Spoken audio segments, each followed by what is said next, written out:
ہمارے chief of army staff صاحب بھی 5-7 دن ہو گئے وہاں بیٹھے ہوئے جا کے کہ ملاقات کے لیے کوئی 5-10 منٹ شرف ملاقات ٹرمپ صاحب بخش دیں تاکہ ان سے گائیڈ لائن لے کے اس کے مطابق ہم دیکھیں کہ ہم نے کیا کرنا ہے۔ اللہ کرے کوئی اچھے فیصلے کریں۔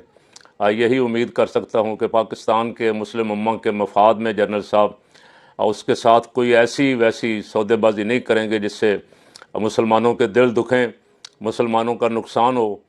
پہلے بھی ہم نے امریکہ کے جھانسے میں آ کے بہت نقصان کیا ہے۔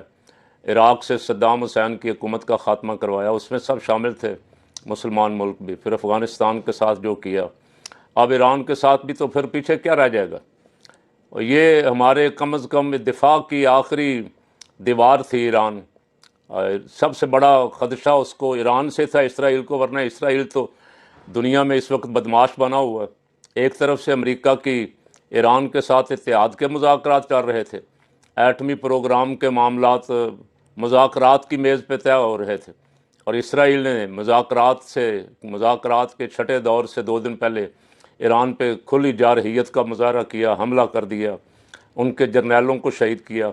اس کا نتیجہ یہ ہے، اب جب ایران نے جواب دینا شروع کیا ہے، انہوں نے اصل میں، اسرائیل نے اور امریکہ نے ایران کا غلط اسٹیمیٹ لگایا تھا، اندازہ غلط تھا ان کا کہ یہ 1-2 دن بھی نہیں نکال سکیں گے۔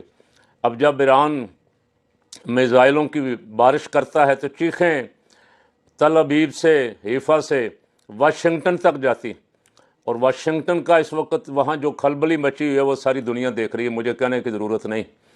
مسلم امہ کاش ترکی، پاکستان، 1-2 ممالک بھی ساتھ کھڑے ہو جائیں ایران کے ڈٹ کے۔ اچھا، ابھی تک زبانی کلامی حمایت ہے، ہمارے وزیر دفاع نے، وزیر اعظم نے 1-2 بیانات دیے ہیں ایران کی حمایت میں، اس پہ بھی ایرانی عوام شکر گزار ہیں۔